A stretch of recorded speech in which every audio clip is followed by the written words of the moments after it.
Good afternoon, ladies and gentlemen. Welcome to Culebra. We are going to fly the Piper Warrior today over to Beef Island. So I had no idea where I parked. Apparently, I parked over here. Okay. So all the cool buildings are over on the other side, but that's all right.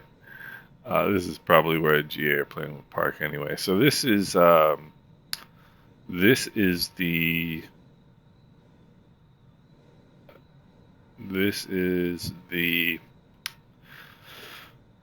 um, SLH Sim Design's version of Culebra. I'm not doing it any justice because I'm not showing you any of the interesting parts of it.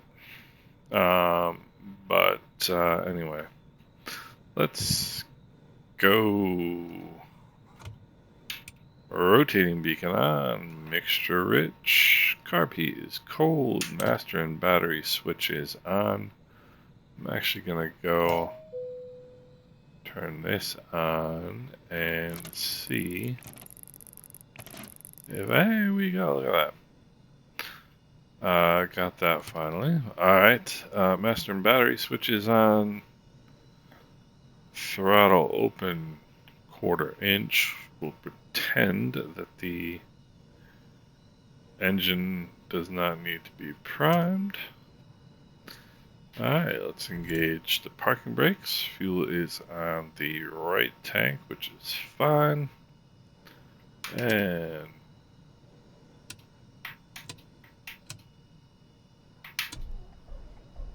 see if this will start. It won't. I don't know why it won't start with the key, or with the the key on the honeycomb. It just won't. You have to use the mouse. Alright, throttle at 1200. Oil pressure is looking good. I didn't turn the fuel pump off, so on, so I don't have to turn it off. Let's go avionics master on. Nav and strobe lights on.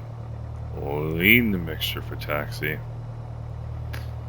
Alright, altimeter is 2995, which is looking pretty darn accurate. Beef Island is runway 07. So we're gonna dial that in here. I don't know what the runway is here. Let's see.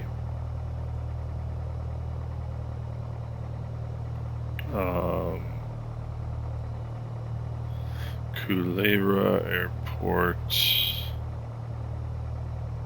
runways. 1331. Oh, okay. So let's put this on runway 13. That makes some sense here. We're gonna know. This will help us make sure we identify the runway correctly. Alright. There is no taxi light in this airplane. 122.8 in the box. Let's go squawk altitude here. Alright, release the parking brake. It is hot in Puerto Rico, my guess is. Let's open the window. Get some air in here. So this is the end of the runway we're looking for down here. So parking brake is released. As soon as the airplane starts moving, check your brakes. Brakes are working just fine. I kind of guessed at the parking space, and I'm sorry I did that because what that means is that I'm almost going to hit the fence. But no, what that means is that you guys can't see. Oh, you know what? Yes, you can. Watch this. Watch this. Culebra traffic, Cherokee 56125, crossing runway 1331, Culebra. So I'll take you over here, and on this side you can get a look at the beautiful Culebra Airport by SLH Sim Designs.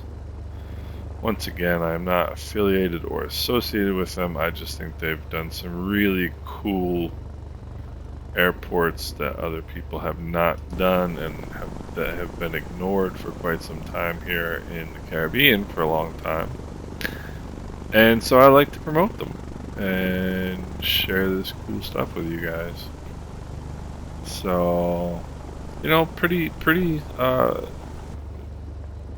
basic, pretty standard little airport here for the Caribbean, but they've done a really nice job, and I think it's great. So, we are on Taxiway Alpha. This is, by the way, version 127.21. So this is this may very well be the release version of Sim Update 10. I did one flight last night in 127.19, which went well. Using DX11 right now. So far, not a single stutter. Cross your fingers and your toes. Alright, so let's go map here.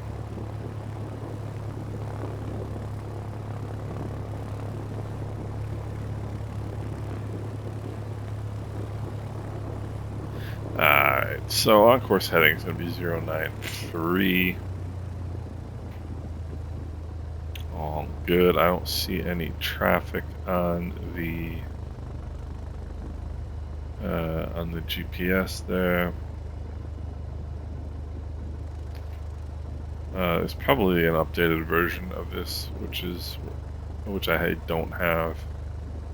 Updated version of that GTN. Alright, landing light on. Let's see, fuel pump on. Mixture rich. Let's close the window. Alright, let's get ourselves as much room as we can.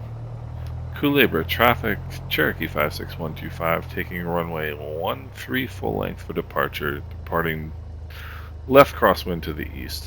Culebra. Okay. So no traffic. There's a big 13 on the end of the runway, which is pretty cool. That means we are on the runway we intend to be on. No need for flaps. Takeoff power is coming in. Takeoff power is set. Oil pressure is in the green. Airspeed is alive.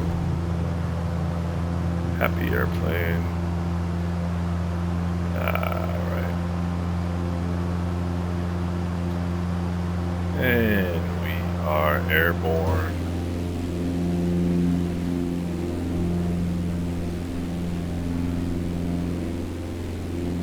Airborne and turning right for some reason.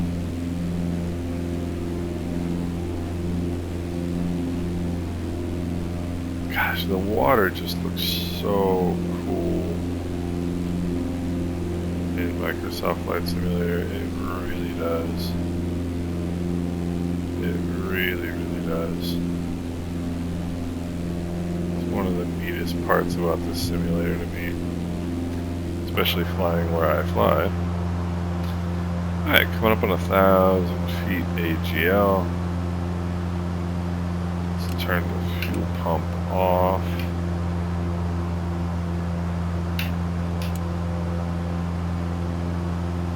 Check the fuel pressure. Fuel pressure is looking just fine.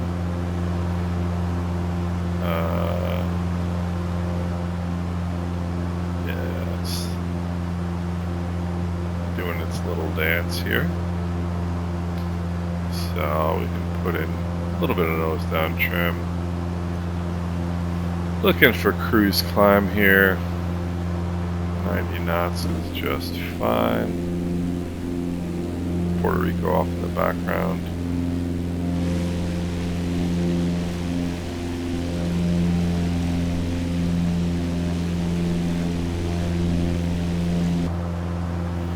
Alright, so make our turn out here. 2,000 climbing 3,000. Put in just a little bit more nose down, attitude, and trim.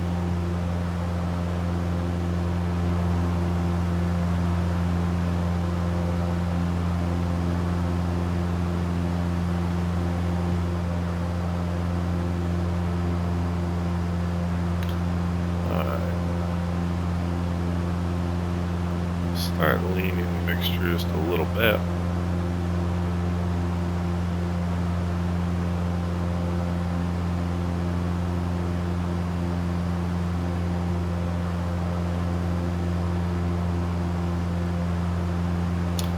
Alright, 3,000.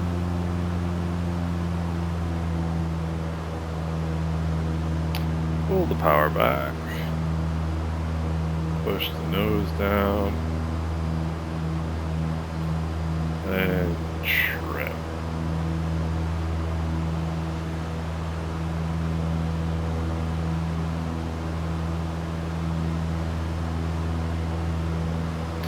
"90 knots ground speed," so that means we're into a bit of a headwind, which makes sense because we are eastbound.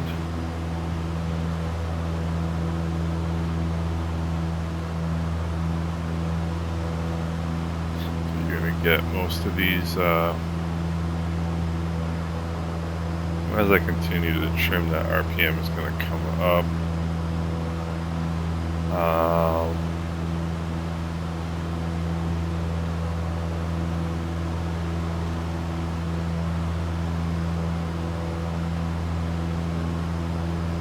That's just a result of it being a fixed pitch propeller. And yeah,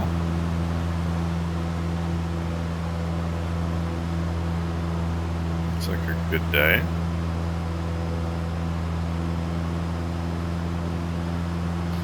Shot up to 2,500.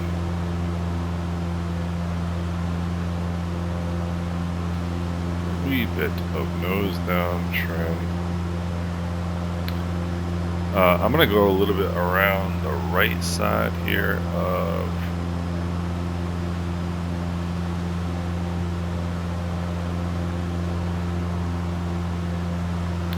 St. Thomas and St. John, only because better view out the pilot side, right? So let's go. Fuel pump on. Let's switch fuel tanks here. Fuel pump off. Check fuel pressure. Fuel pressure is fine. Continue to lean, and as we lean, we look at the exhaust gas temperature and watch that go up.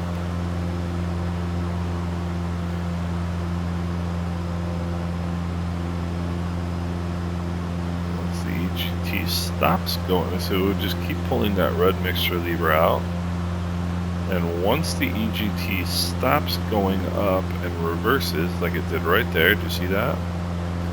Then we turn around and push the mixture in until that drops 2 dashes right there on that. There's 1 dash, there's about 2 dashes. That's 50 degrees rich of peak. And among pilots, you will get all kinds of discussion. Rich of peak, lean of peak, blah, blah, blah, blah, blah. The guru of piston engines, Lycoming piston engines, his name is Mike Evans, I do believe.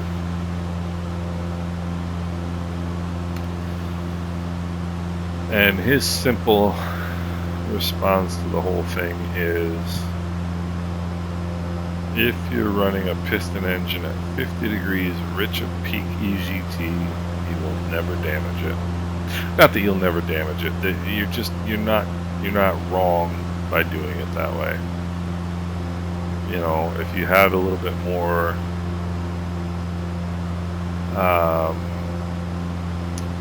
you know, like a better engine monitor, like you know, more information, might be able to dial that in, you know, a little bit better.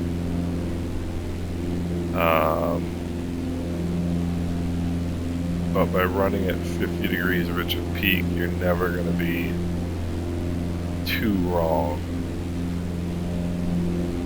See Puerto Rico in the background there, Culebra.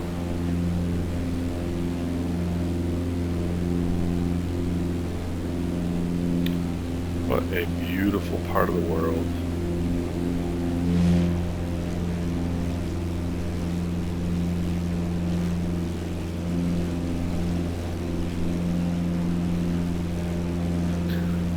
What a beautiful part of the world.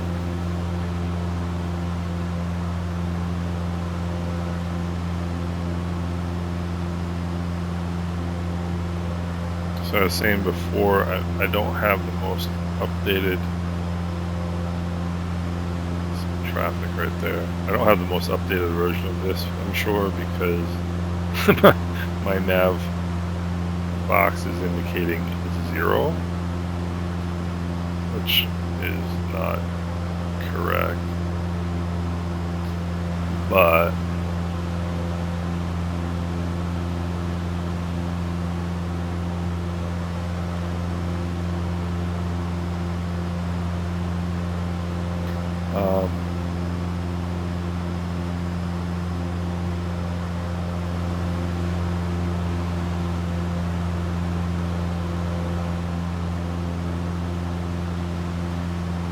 you may have already heard my rants and raves on this GTN. It's fine. I basically use it because you can manually type in the frequencies, which is a whole lot better than having to twist them in with a mouse. But it's not really a GTN anymore. If it was at one point.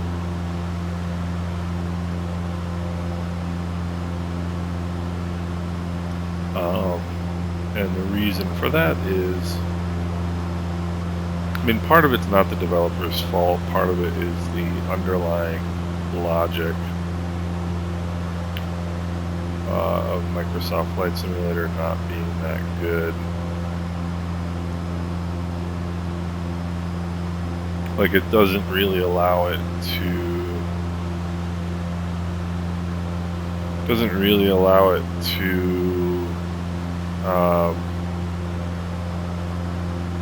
initiate approaches properly and stuff like that.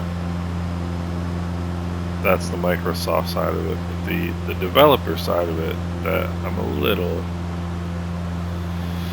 wee bit disappointed in is that they've essentially just turned it into a grab bag of features that people want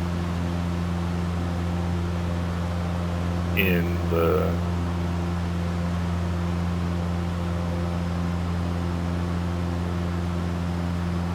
in this GPS device that the GTN doesn't have, and the developer just added it.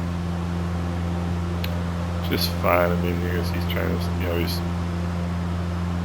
selling it, so if people want something, put it in, they'll buy it, I guess, whatever. But of course the other thing is that this little, not entirely accurate and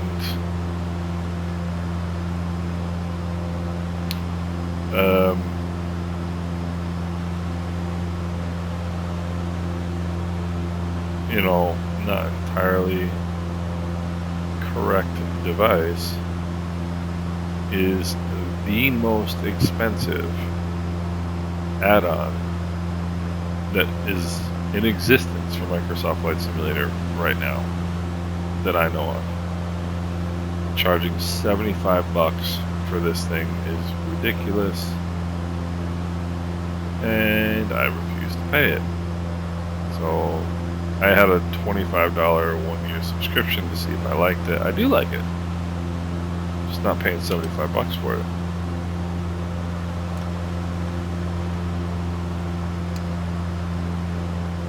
Fuel pressure's good. So there is Cyril something King Airport on St. Thomas right there.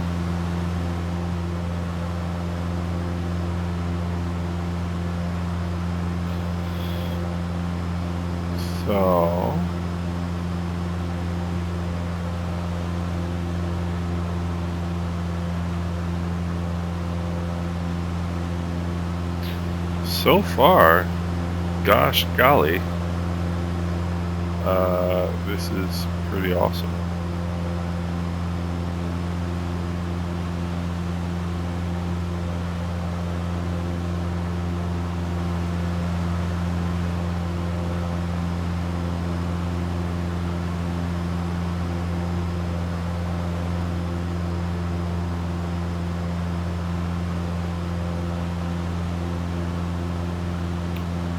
What this is over here. I wonder if this is like a seaplane or if it's not an actual target.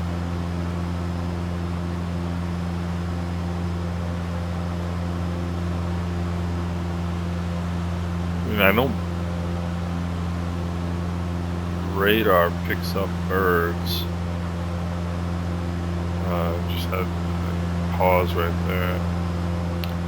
I don't think that's a bird.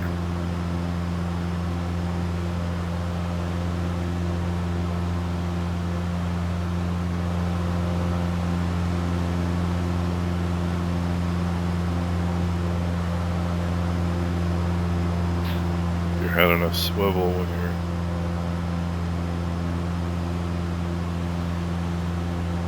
imagine this is Class Charlie airspace. Class Delta usually only has a ring. It usually does not have an outer ring like this.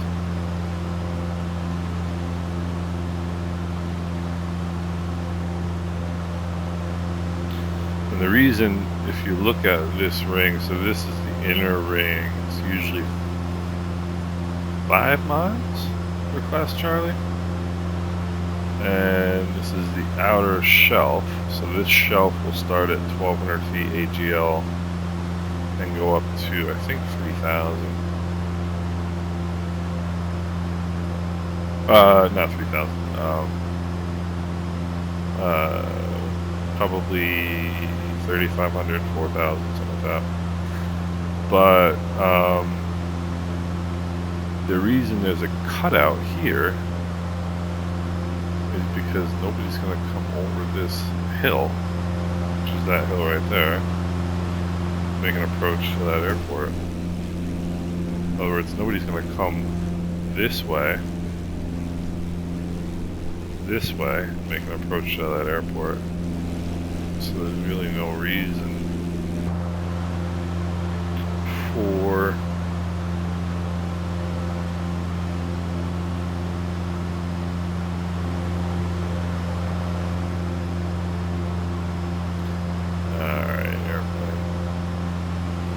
I'm not going to insist that you descend.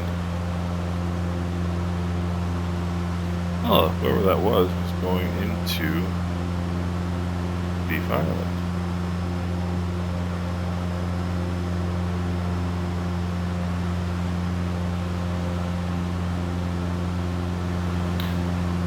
So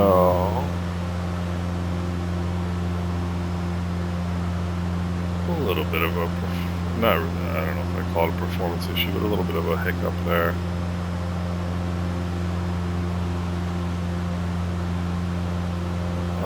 In terms of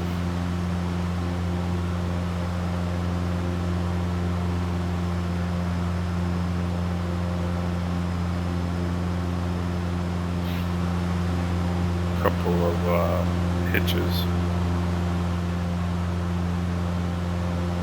A couple of stutters is what I am stuttering to say.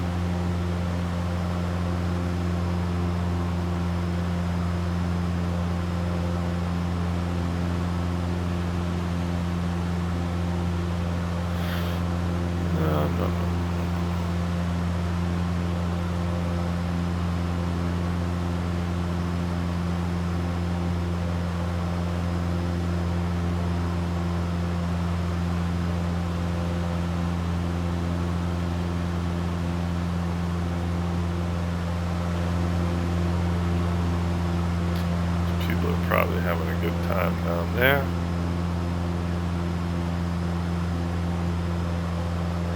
And if you think this is like watching paint dry, you're just cruising along at 3,000 feet in a Cherokee at 115 knots. It's the reason why my first instructor used to say that the fun parts were going up and coming down. And he's right.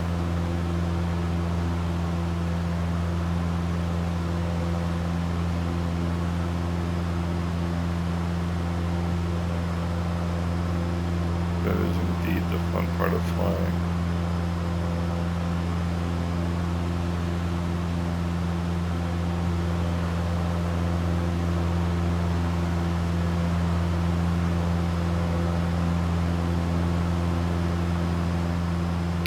So coming up on St. John, and this, now I'm beginning to recall there is a national park on the south side of this island, which they request that you don't fly over. So I'll just angle out here, but I don't have a chart with me, which I should. Should have some form of charts. Oopsie.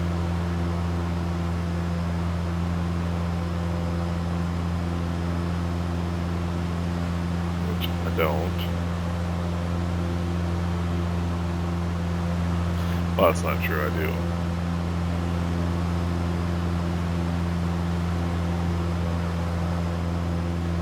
I have simply chosen not to open them.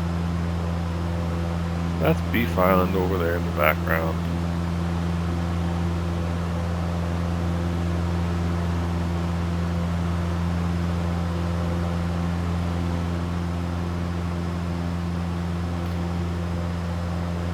So when I was flying yesterday, I was talking about the fact that decided to get back into an airplane that I'm actually familiar with flying, which is this one. So I got a little discouraged in my flying skills before I begged off to Guadalupe for a week and a half. And I kind of wasn't enjoying the sim.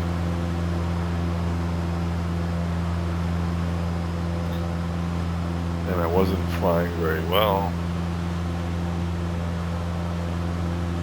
And I think those two things may have gone hand in hand.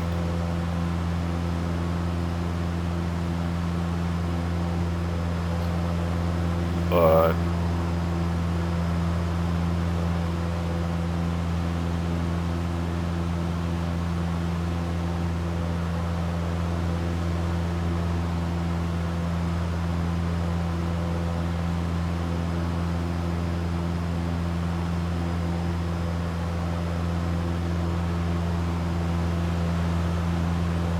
I believe this area of St. John is part of the Virgin Islands National Park.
This is how we create our thumbnails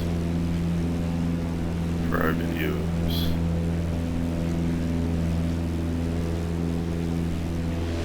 Just do a little outside view here.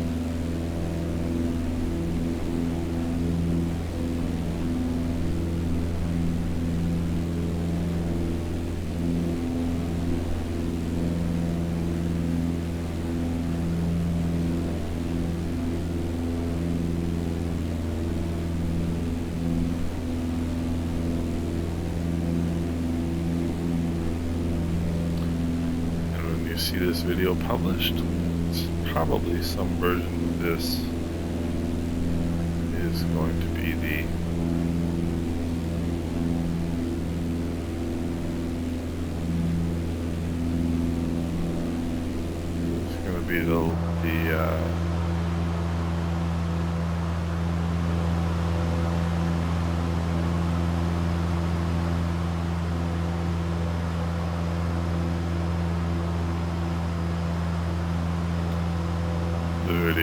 the screen cap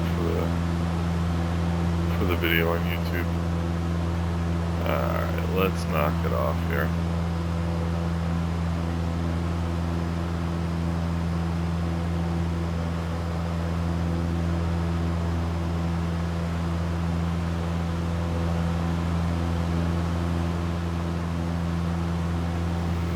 Still not letting it find.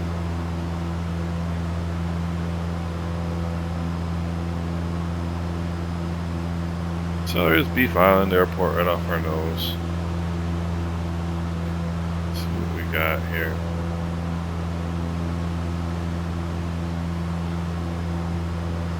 Probably about 14 gallons.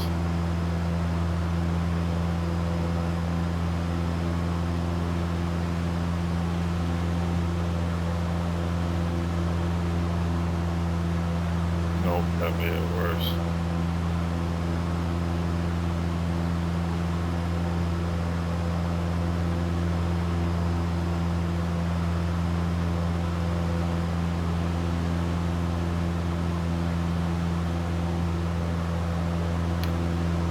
Beef Island traffic, Cherokee 56125, 10 miles to the northwest, inbound runway 7, Beef Island.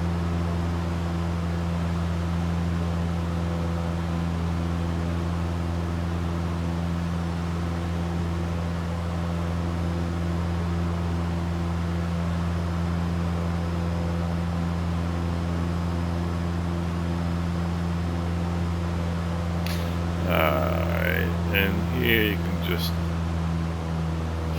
pull your power back a little bit.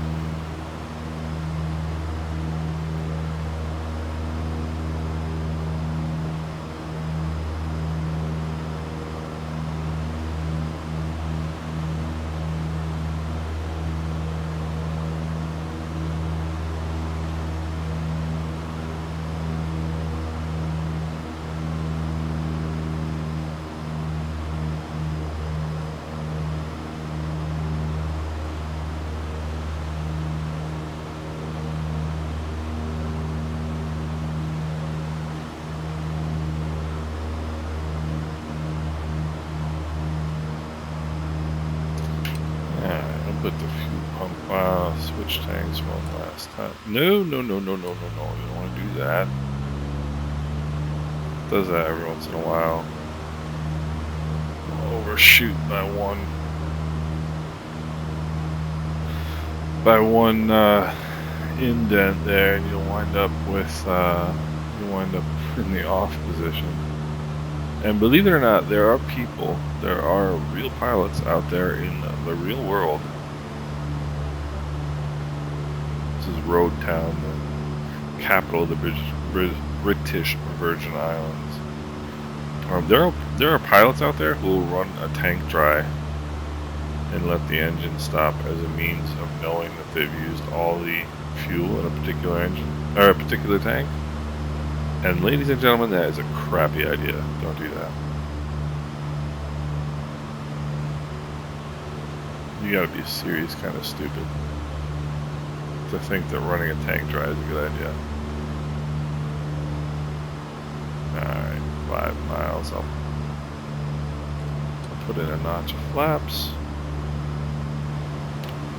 Beef Island traffic, Cherokee 56125, a beam road town, inbound runway 7, Beef Island. That's what they call around here. They call a beam road town.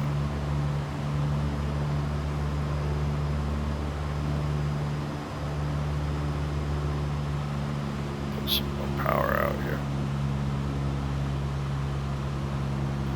Alright, now's the time we gotta start paying attention.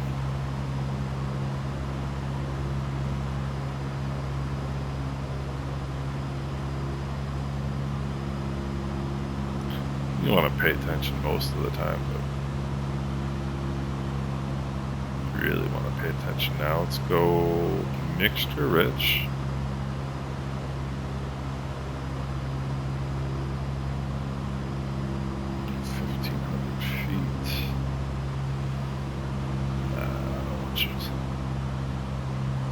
I don't want you descending that much.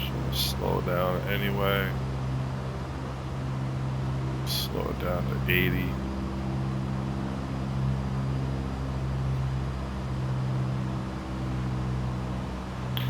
Three miles. I'm happy to put in a second notch of flaps. Beef Island traffic, Cherokee 56125, 3 mile final runway 7, Beef Island.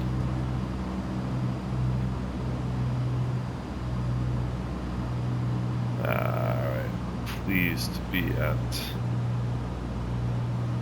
about 80 knots now.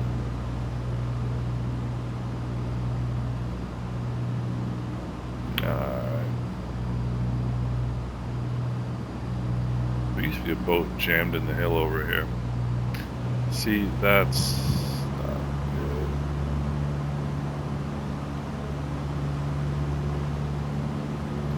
There are times when you need power to correct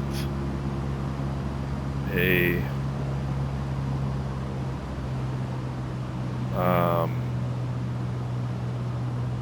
descent in an approach, and there are times when you don't. In that particular instance, you do.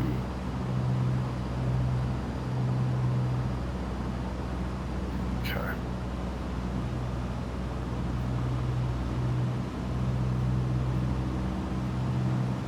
We'll go third notch of flaps now.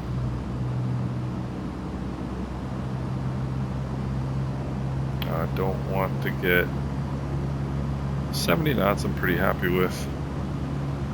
I don't want to get into a real big descent right here. So, well, no. Beef Island traffic, Cherokee 56125, short final runway 7, Beef Island. 70 knots. Relatively happy. Pull the nose up just a little bit.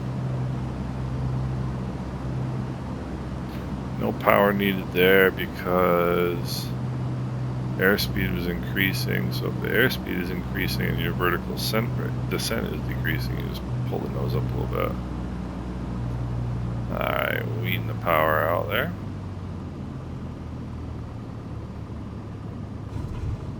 That right there was somewhat respectable. Maybe a little bit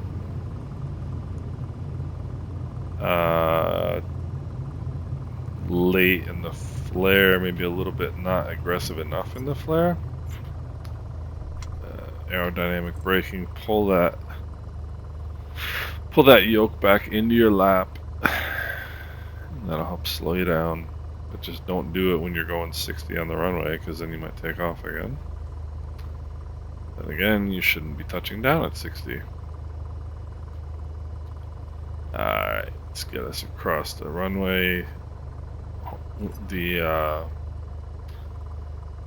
dashed line there. Beef Island traffic, Cherokee 56125 is clear of the runway, Beef Island. Alright, let's get the power back in here a little bit. Let's put up the flaps, let's turn the fuel pump off. Mixture is lean for taxi. Let's turn the landing light off. look about us for any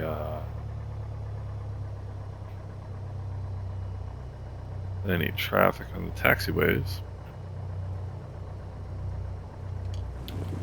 Not at all disappointed with that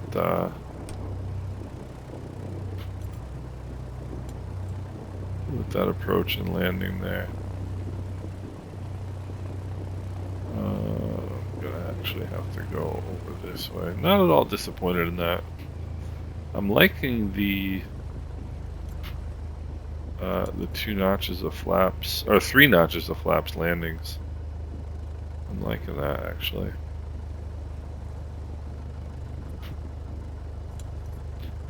Be careful here, this guy will probably get a little bit sensitive if I ding the wing of his airplane.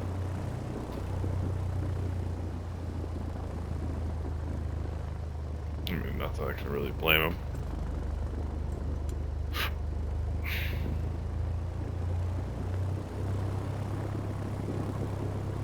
That's good. Power to idle, mixture idle, cut off. Let's apply the brakes. Avionics masters, first thing coming off. Lights off. Magnetos off. Master and battery switches off. And let's get out of here. Open the door. So, I mean, a couple stutters there mid-flight, but I mean, nothing major, you know. There's supposedly another whatchamacallit, NVIDIA driver coming out prior to the release or simultaneous with the release of Sim Update 10, so we'll keep an eye out for that. That's supposed to make the DirectX 12 stuff work a little better.